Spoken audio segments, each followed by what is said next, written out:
ዘፋኝነት ሞትን ነው የሚያመጣው። ማህሌት የሚለው ቃል በራሱ ዘፈን ነው። ዘፈን ኃጢአት። አሁን ሐዋርያው ቅዱስ ጳውሎስም የሥጋ ሥራ አለ እንጂ በነገራችን ላይ ኃጢአት ብሎ አልገለጸም። ዝሙት ኃጢአት አይደለም፣ መዳራት ኃጢአት አይደለም፣ ጣዖት ማምለክ ኃጢአት አይደለም፣ ምቀኝነት ሟርት ኃጢአት አይደለም።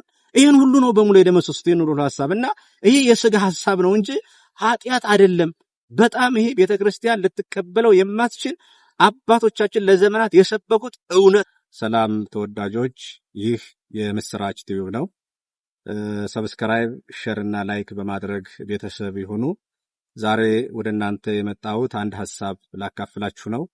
ያው እንደሚታወቀው መከረኛው ይሄ ሶሻል ሚዲያ በጣም ብዙ ነገሮች እየተላለፉበት ያለ ነገር ነውና አንድ ሐሳብ ቤተክርስቲያንን የማይወክል የቤተክርስቲያን ሐሳብ ያልሆነ አንድ ሐሳብ ሶሻል ሚዲያ ላይ አይቼ ለዚያ መልስ የሚሆን ጥቂት ነገር ለማለት ነው። እንግዲህ አንዳንድ ጊዜ በቤተክርስቲያን ዛሬ ሁሉም ያሰበውን የሚፈልገውን የራሱን ሐሳብ የሚያስተላልፍበት ሰዓት ነው። ግን የትኛው ሐሳብ ነው የቤተክርስቲያንን ሐሳብ የሚወክል? የትኛው ነው የቤተክርስቲያን ድምጽ የሚለውን እውነት ለመናገር በቤተክርስቲያን በተቋም ደረጃ ራሱን ችሎ መልስ ሊሰጥበት ይገባል ብዬ አምናለሁ። ምንድነው አሁን ዛሬ የመጣሁበት አንዱ ሐሳብ፣ አንድ የቤተክርስቲያን መምህር ነኝ ቤተክርስቲያንን እወክላለሁ ብለው አንድ ዩቲዩብ ላይ ቀርበው ሲያወሩ ቃለመጠይቅ ተደረገላቸው። ቃለመጠይቁ ስለ ዘፈን ነውና ዘፈን ኃጢአት ነው ጽድቅ ነው ተብሎ ሲጠየቁ ዘፈን ኃጢአት አይደለም የሚል መልስ ነው የመለሱትና ዘፈን ኃጢአት ነው አይደለም። ማህሌት የሚለው ቃል በራሱ ዘፈን ነው። ስለዚህ ዘፈን በልኩ ከሆነ ኃጢአት አይደለም ነው። አሁን ሐዋርያው ቅዱስ ጳውሎስም የሥጋ ሥራ አለ እንጂ በነገራችን ላይ ኃጢአት ብሎ አልገለጸም። እንደዛ ከሆነ ስለ ሀገር የሚዘፍኑ ስለ ጋራ ሸንተረር የሚዘፍኑ ጻድቅ ናቸው ማለት ነው፣ ይጸድቃሉ ማለት ነው። ምክንያቱም ኃጢአት ካልሆነ በጎ ስራ እየሰሩ ነው ማለት ነው። ምንም ጥርጥር የለውም። እጅግ በጣም አስደንጋጭ ነገር ነው። ዛሬ ላይ ትንሽ ሐሳብ መስሎ ሊታየን ይችላል፣ ግን እንደ ቤተክርስቲያን እጅግ በጣም ነውርና አጸያፊ ነገር ነው። ብዙ ጊዜ እንደዚህ አይነት ሐሳብ የምታስተላልፉ የራሳችሁን ሐሳብ የራሳችሁን ስሜት የምታስተላልፉ መምህራንን የምትሉ ብትሆኑ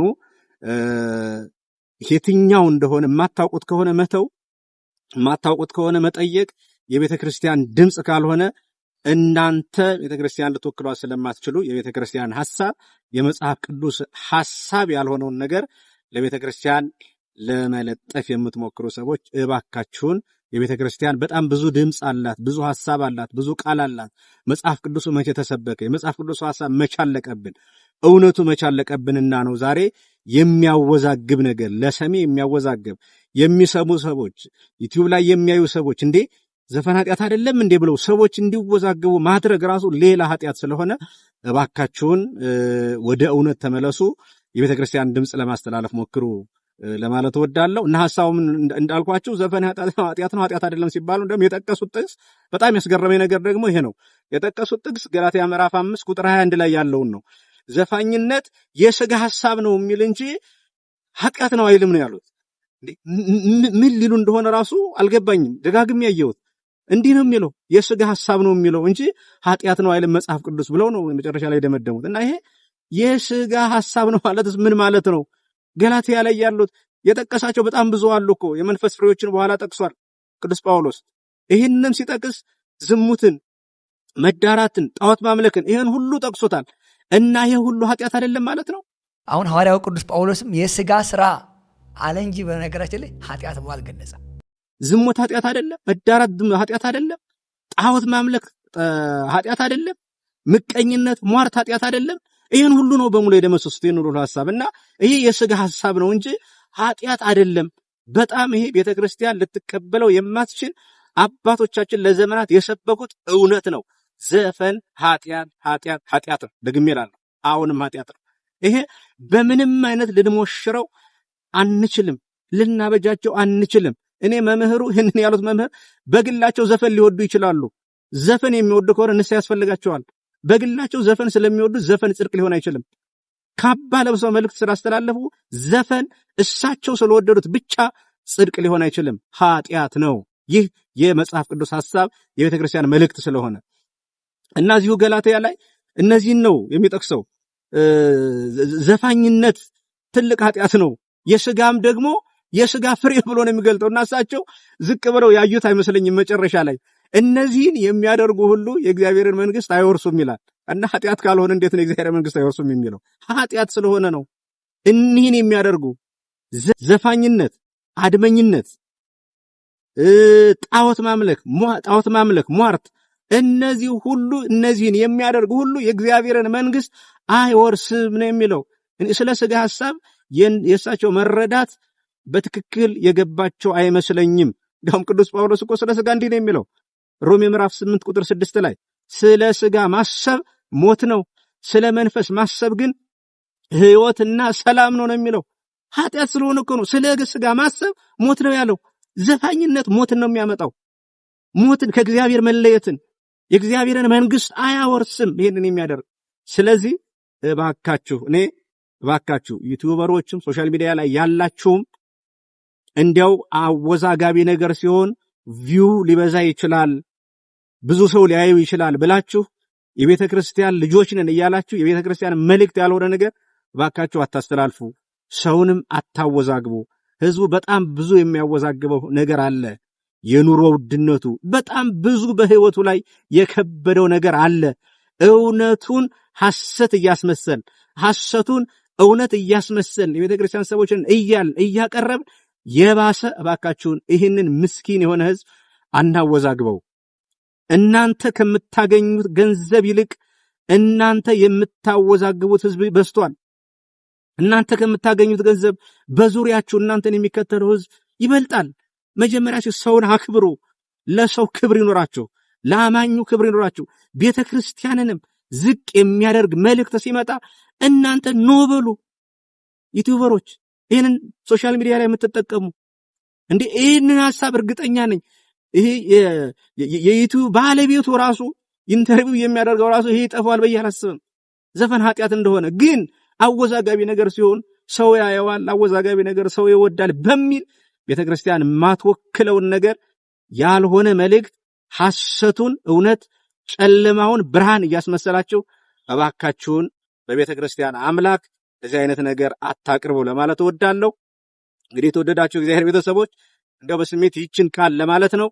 ወደፊት እኔ ብዙ ሶሻል ሚዲያ ላይ የለሁም፣ ግን እንዲህ ከሆነ ቤተክርስቲያንን ዝቅ የሚያደርጉ ሐሳቦች ሲመጡ ሳንወድ ተገደን ወደዚህ የሶሻል ሚዲያ ፕላትፎርም መምጣታችን የግድ ነው የሚሆነው። ወደፊትም እንደዚህ አይነት አወዛጋቢ ነገሮች ሲኖሩ የምስራች ቲዩብ ላይ እንገናኛለን። ሰላም እግዚአብሔር ከሁላችን ጋር ይሁን። እግዚአብሔር ቤተክርስቲያናችንን ይጠብቅልን፣ በጎውን ያሰማን። በጣም በጎ ነገር የሚያደርጉ መልካም ነገር የሚያስተላልፉ የቤተክርስቲያንን ድምጽ፣ የቤተክርስቲያንን ቃል፣ የእግዚአብሔርን መንግስት የሚከፍቱ በጣም ብዙ ሶሻል ሚዲያ ላይ የሚሰሩ በጣም ብዙ በጎ ሰዎች አሉ። በቃ እነሱን ተከተሉ። እናንተን ወደ እውነት የሚያመጡ፣ እናንተን ከእግዚአብሔር ጋር የሚያገናኙ፣ በእናንተና በእግዚአብሔር መካከል እንደ ድልድይ ሆነው የሚሰሩ፣ የእግዚአብሔርን እውነት ለእናንተ የሚያቀርቡ ብዙ ዩቲዩበሮች አሉ። እነሱን ተከታተሉ፣ ወደ እነሱ ተመለሱ። ሐሰት ከሆነ ነገር ራቁ። በቃ ሰምታችሁ የማይጠቅማችሁን ነገር፣ ሰምታችሁ የማያነጻችሁን ነገር፣ አንዱን ከአንዱ ጋር የሚያጣላ እናንተን ከሌላ ጋር የሚያጋጭ አይደለም። ይሄ ብቻ አይደለም፣ አንዱን ከአንዱ ጋር የሚያጋጭ ብቻ አይደለም፣ ሐሳባችሁን ከስሜታችሁ ጋር የሚያጋጭ፣ ሃይማኖታችሁን ከእናንተ ጋር የሚያጋጭ፣ ያላችሁን እውነት በውስጣችሁ ይዛችሁት የኖራችሁትን ያንን በጎ እምነታችሁን የሚፈትን ነገር፣ እንደዚህ አይነት ነገር አትዩ። በቃ አያነጻችሁም። የሚያነጻችሁ የእግዚአብሔር ቃል ብቻ ነው። የእግዚአብሔርን ቃል ስትሰሙ ነው የምትታነጹት።